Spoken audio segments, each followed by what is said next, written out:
Seven and 350.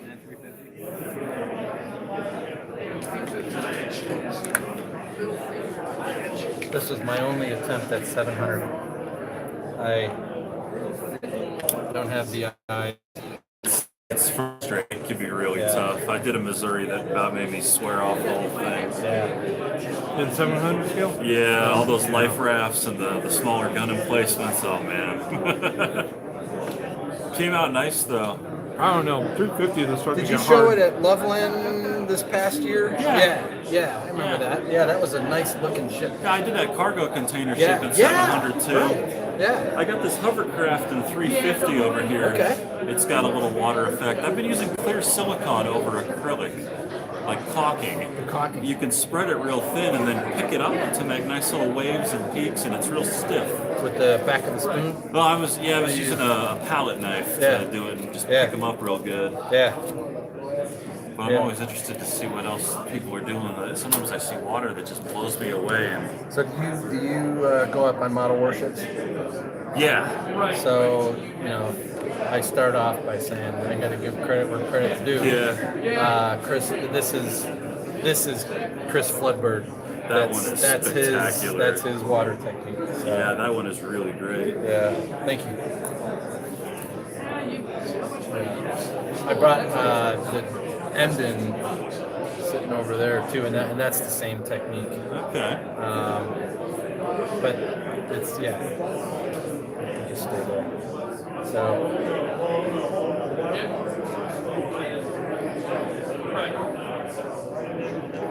Whenever you guys are ready, I'm ready. Hopefully people will show up. Looks like this is interesting, so. Yeah. The guys at my club have seen it already, so I'm good. Giving credit where credit is due. If we're rolling, I gotta give credit where credit is due.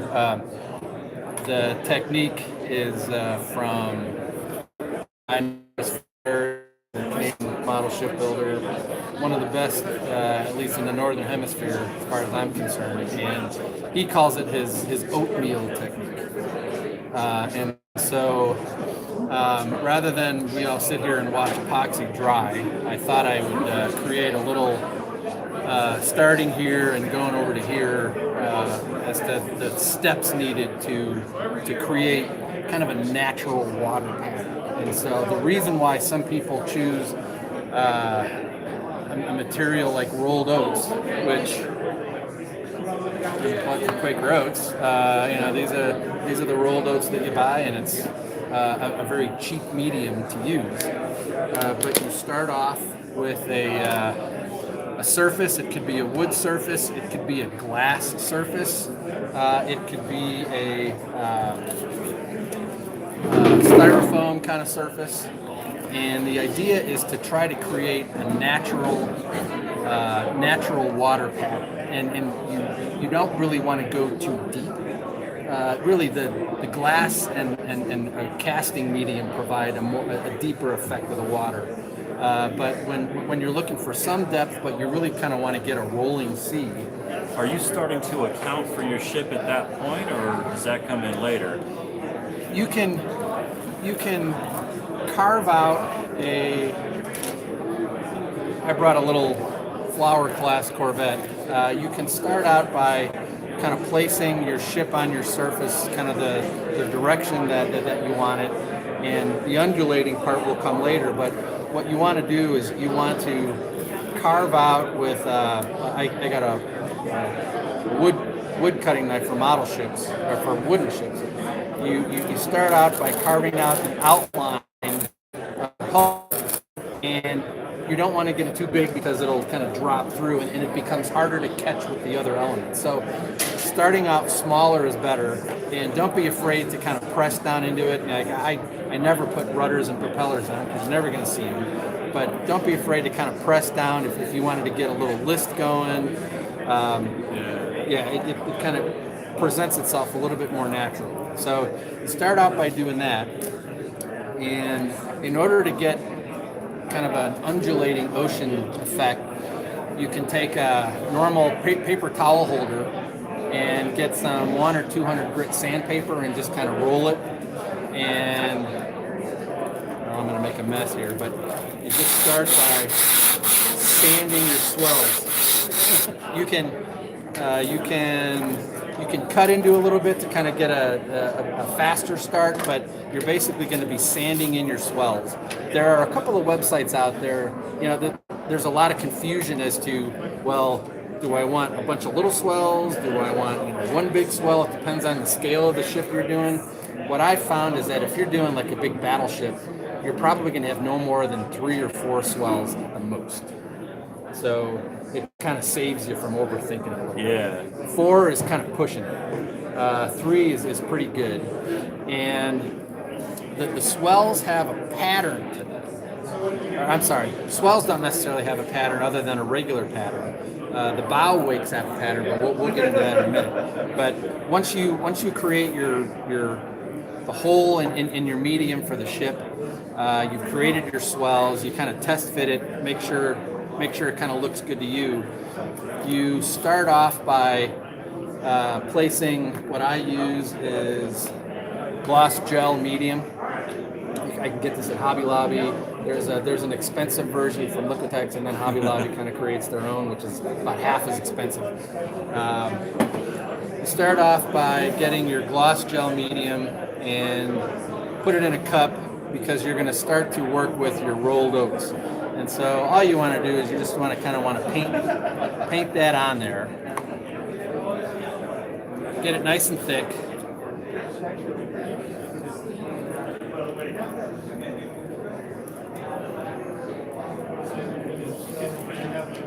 And then once you got it on nice and thick, you take your oatmeal and you just put it on.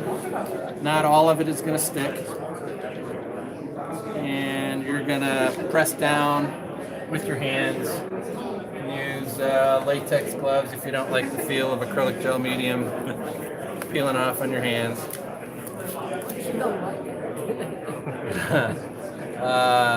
So use your gloves and just kind of press down and get it all nice and worked in there.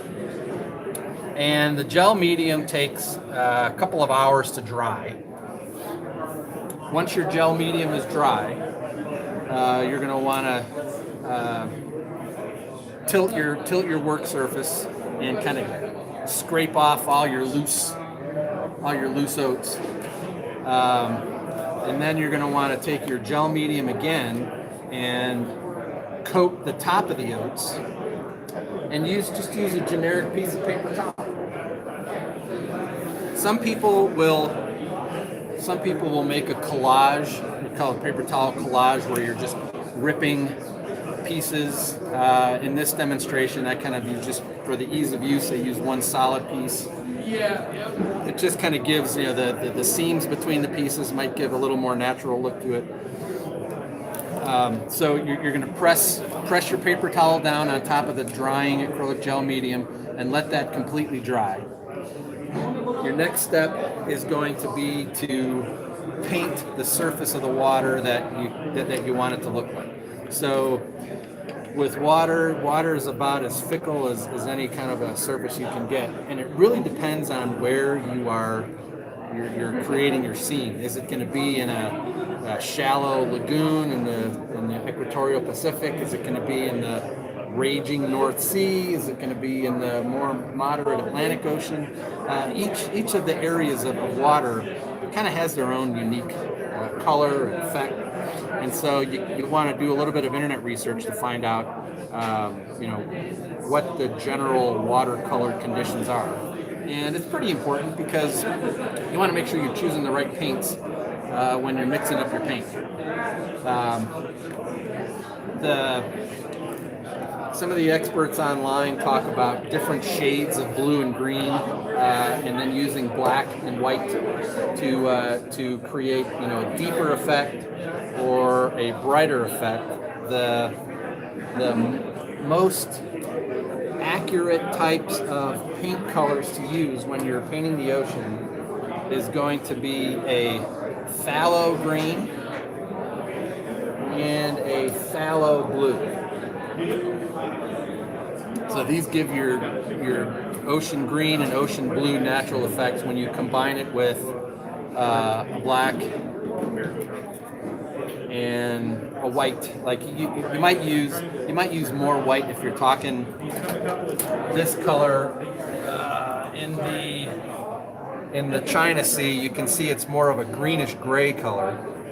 I used basically phthalo green and black, and then a little bit of white to kind of brighten it up a little bit, because this is supposed to be depicted in more shallow water since it was a river cruiser.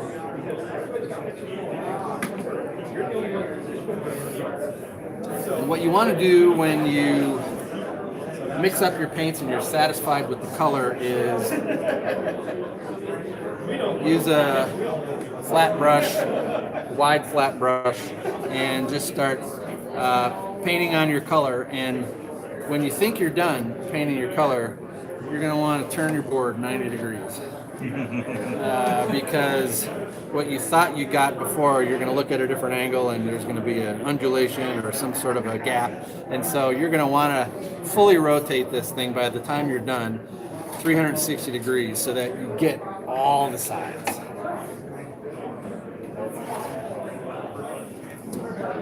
Once you're done with that, you let it dry. You can start to figure out how deep you want your water effect to be. And the way that you make it deep is, once again, you use your gloss gel medium. And you don't have to add any pigment to it if you don't want. There are certain types of pigments that are opaque pigments and clear pigments. And if you want your water generally opaque, but like if you're in a harbor where the water's kind of dark and murky and oily, you might want to choose an opaque pigment. But if you're in a lagoon or something like that and you want to add a little bit of tint to it, you're going to want to choose a more clearer pigment.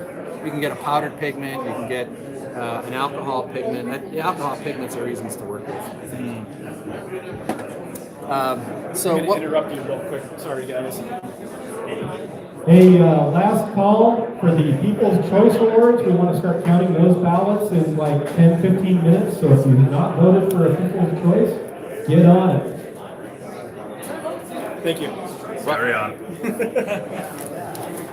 So what I've done in this part of the demonstration is I have obviously painted out this all the same color, and then I have various applications of gel and a high gloss varnish resin. So some people want to use Future, which is cool. Oh, okay. But Future would replace the resin. But since I'm dealing with these kind of product, I like the way the resin looks. I think it provides, especially a high gloss resin, because it provides a real shiny, reflective surface. What I've done here is, in this section, I've only painted, and layers of acrylic gel medium. So here is straight up paint with nothing added to it. Here is the straight up paint with one application of varnish. And so you can see it's shinier, but you don't really get a whole lot of depth to it. This section right here is three layers of acrylic gel medium, and then this section doesn't have the varnish. This section does have the varnish, so you can kind of see how deep the effect looks. And then in this last section here, I have taken a darker shade of the blue just by adding a little bit more black, and I have looked from the sides at some of the wells in the waves, so some of the troughs, and I've added a little touch of black in various areas so that you can get greater depth perception. And then I added a total of 5 layers of acrylic gel medium. I've gone as my ending over there is 12. Okay. Yeah, so it really has a deep effect to it. So you can just see the depth that this is created versus this. When you layer on your acrylic gel medium, it probably takes 4 to 5 hours to dry. What do you feel about gloss versus scale? Like, will the water be as shiny at 350 as at 700 or 1200? So the more you, what I've seen here, and I did this like 10 years ago. The more you pan out, I think the less gloss effect there is. I mentioned it because this actually would look okay with a very small boat. I think you'd be all right. Peeled back. Yeah. Totally. Agreed. Yeah. Yeah. But if you want something, I think if you're doing 350, the camera is kind of closer up, and I think you want reflect water. That's a great point. That's a great point. And I think, we've been around these shows long enough. I think when you're doing 700, 1200 scale, those little guys, you see most of the elements looking like this, where there was no application of a gel medium. You're not as concerned about depth. Yeah. You're just trying to present the ocean, and you're more interested in one or two ships doing whatever they're doing on it. One of the things, and you and I were talking about this earlier, about getting a stippling effect on the water. So the rolled oats creates a natural pattern of waviness, random waviness. And sometimes you want to do a different kind of effect with stippling of the water. And regardless of the kind of medium that you choose, you can use your what do you call these again? Palette knife. Palette knife, and you can lift up the water, and it creates. You can start to see it creates some. So when the gel is by itself and it's thick, it creates some pointy wave features. You can use the back of a spoon. I've seen guys kind of do this. Kind of creates the same effect. If you want your water to lay down, I would recommend that you take 2 parts of your gel medium or your acrylic caulking and 1 part kind of warm water and mix it together. You'll lose the sharp wave effect, but what you'll do is you'll get your water to lay down, and you'll get your water to fill in across, and it just kind of makes it look smoother, shinier, but still underneath you have that natural water effect. That's how I apply my layers. It's a 2-part acrylic gel medium to 1 part warm water. Stir it up really good. Make sure you use a clean brush. You can see here I used my brush had a little bit of oatmeal in it, so you just want to avoid that. And so that kind of gives you this great natural feel for the water. If you need the undulations, you'll wait until that topmost layer is dry, and then you can start to add in your stippling effects with a sharper wave pattern. So that's what I do for just the water. Now you want to be able to stick your ship into your piece, and of course ships are moving, and so when they move they create wake patterns. And there are, I should have brought my computer because I had a great webpage for that. There is a definite pattern to the wake when you have a ship moving at various speeds, and the faster the ship is moving, the more bow wakes it will create, and the steeper the troughs and the crests are. And so you can see.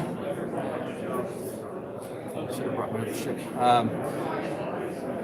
There is a.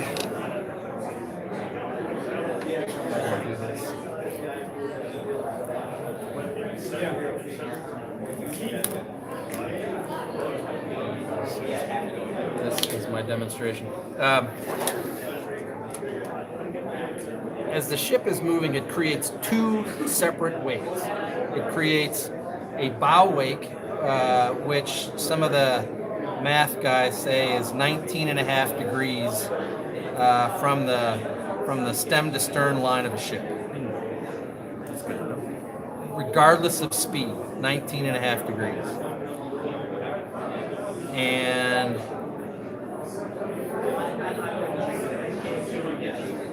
these come out at that angle from the ship, and they go out the faster the ship is moving, the farther the bow wake is going to go out. So if you're at cruising speed, you're only going to want to put your bow wakes out about 40 or so feet. Depends on the sharpness of the hull. If it's a bluff hull or a more V-shaped or chevron-shaped hull, it's gonna be pushed out a little bit more from the ship. But if it's kind of a World War II V-shaped hull, you're gonna get this kind of effect. The next kind of wake is called a transverse wake, and the transverse wake runs at a slight angle to the bow wake, and it only presents itself at the very end of the bow wake.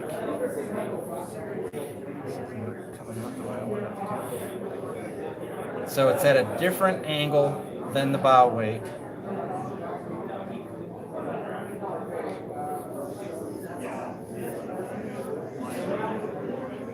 And they're at the very ends. So that's the general wake pattern of the ship. You're going to have chop and churn back here. The more modern ships, you're going to, depending on how many props you're going to have areas of choppier water. You know, the 2-prop ship would kind of look like that with the chop and the churn. There's different kind of techniques for creating the bow wakes. What I have done sometimes is I have taken some acrylic gel medium in a bottle, in a little tube, and you can just kind of lay it down on that pattern, and then just let it dry. They have an acrylic paint thickener. It just comes out like a gritty putty, and it'll lay that perfect line for you and keep its shape real well. Some people I know will actually go underneath the paper towel with like a round wooden dowel. So you're just looking for something to kind of give you that crest shape. And it's good when you're planning out your medium to kind of keep drawing your lines so that you don't lose them, because as you build stuff up, you're going to lose your lines. And one thing about this gel is that it takes, when you place it in any area of thickness, maybe like a 1/4 inch or 3/8 of an inch thick, it's going to take a week and a half to 2 weeks to dry. You're going to have this nice clear crest of your wake, and then it's going to come down and it's going to be milking. Don't be scared. It just takes a couple weeks to dry, and it'll dry just perfectly.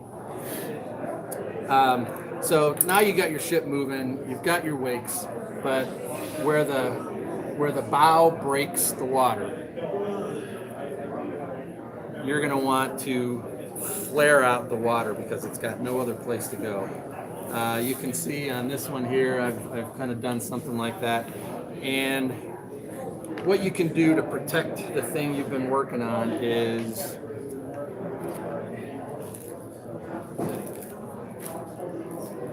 my roll of painter's tape. What you're going to want to do is you're going to want to take your gel medium, and what I would use if I had my painter's tape on me here is I would put painter's tape around the bow of the ship so that the gel medium's not going to ruin it. And you're going to want to kind of lay down your gel medium, actually, for the camera. I am going to put this thing on water at some point. You're going to want to lay down your gel medium right next to the ship, and you're going to want to build up a little bow crest. Bow crests usually aren't very long, and you can use kind of a hobby knife to kind of scrape against. You're gonna want to build it up. Definitely don't want to thin it down, and you kind of want to get it to the point where it just stays and lays next to the ship. You come back to it after it's firmed up. You come back to it with some cotton. I brought a couple of different types of cotton because they both perform different functions. Here I have some rayon. that, it's kind of the synthetic cotton. Kind of looks like that when you lay it out. And I have natural ball cotton that looks a little bit like the rayon, but I like it better for bow wakes. It's thicker, it sets up nicer. If we can transfer the bow wake demonstration to this board, I'll just kind of show you how I build this up.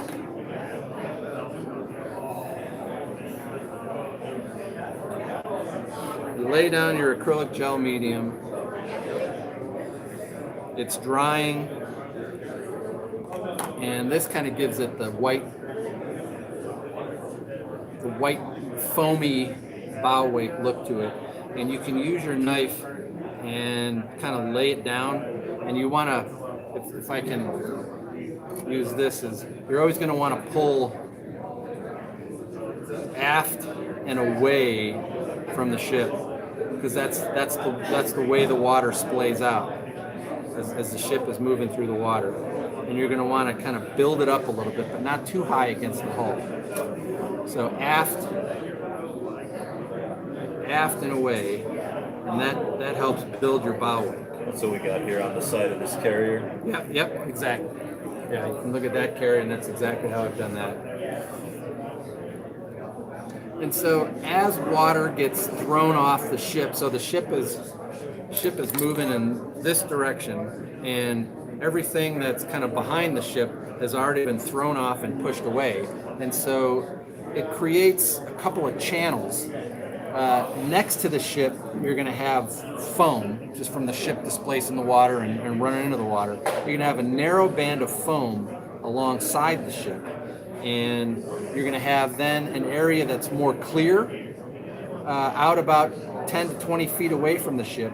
And then you're going to have another band of foamier water that was the original water thrown away from the bow as it's moving through the water. And this is where the rayon comes in, because you can pull it and it kind of sticks together better than a cotton ball does. And you're going to want to create kind of this narrow band of rayon out from 20 or so feet out from the ship that will represent that foam that was initially thrown off.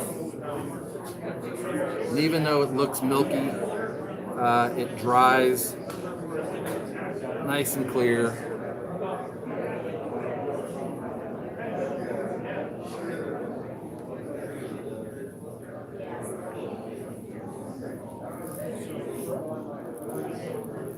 You're going to want to keep the strings in a little bit. You can pull it back on itself. So bow wake, water gets thrown out. There's a heavier gap of foam away from the ship. There's a thinner layer that doesn't have as much foam, and then next to the ship you're going to be as dense as the foam up here. You can see it a little bit. You can see it better on the Emden over there. Maybe I don't know if you stop the camera, but I can bring the Emden and kind of show that. I don't know if they finished judging it. So. Well, it's not being judged.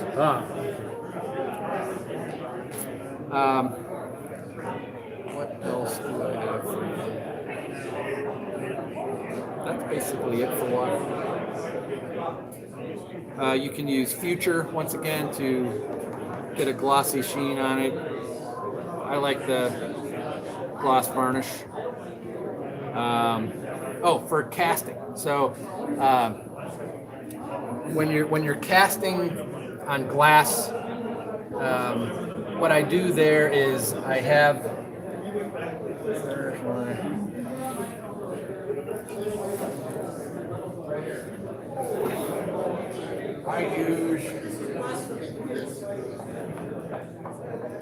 this is from Michael's casting resin, and you can use it with a bottle of accelerant. So the nice thing about the model casting resin is that the resin nowadays, this is one part, so it's not two-part resin, and it does not yellow. So that's, even if you add a little bit of catalyst, it still doesn't yellow. This resin is 2.5 years old, and you can't pick up any yellow tint on it at all. And it sits under a light. Did you make just like a little frame, like a, what do you call it, like a? So painter's tape. Okay. Painter's tape on the bottom of the glass, comes up the sides, and then at the corners, I use the binder clips to hold the tape together, and it creates a vertical wall on the resin. Add the resin maximum an eighth of an inch at a time. It's a slow process. Like it doesn't, no problem between the layers when you do it that way? No, no problem between the layers. Nope. So it does get hot. Yeah, so if you add too much resin, and if you add, or if you add too much catalyst, the resin's going to heat up and it's going to interact with the plastic. And I've seen what it does to plastic. Yeah. Not pretty.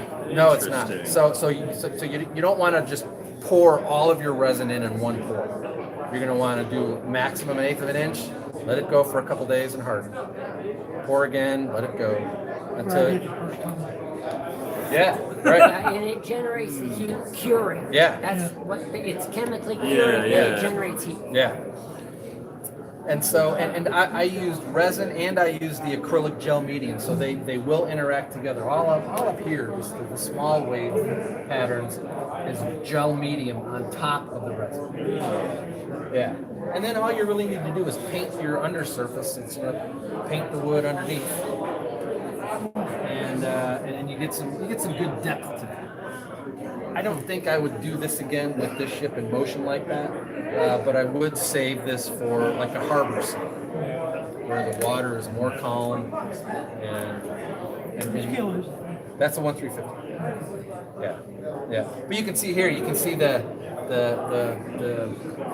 less foamy pattern right in the middle of there's the foam close to the hull and away from the hull. Yeah, it looks like that'd be about 15 feet or so. Yeah. So with water, be patient. Don't try to speed up the process because the process will work against you. You're going to wind up with shiny parts on your ship that shouldn't be there. Yeah. They're still completely Right. light. Yeah. Practice before you do it. You're fine. That's what I have. All right. Cool.